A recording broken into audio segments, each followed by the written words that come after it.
فعلها المنتخب المغربي بعد 1986.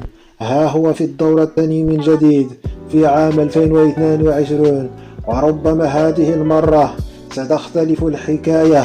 جيل ذهبي بامتياز يستطيع الذهاب بعيدا، مصنف من طرف الجميع على أنه من بين أفضل 5 منتخبات الموجودة حاليا في كأس العالم. ما شاء الله عليك يا الركراكي، أسد استطاع أن يجمع ما عجز عنه المحليين والأجانب من المدربين. مدرب محنك، جرينتا عالية، يحب أن يعمل تحت الضغط، محمي بأسود أطلسية تستطيع أن تصحر الجليد وتقلب الجبال رأسا على عقب. أمرابط، زياش، نصيري، بونو، والقائمة كلها من ذهب. أسود زأرت وستزأر كثيرا في هذه النسخة العربية الخالصة القطرية الإسلامية. مبروك للشعب المغربي الكبير وللعرب عامة.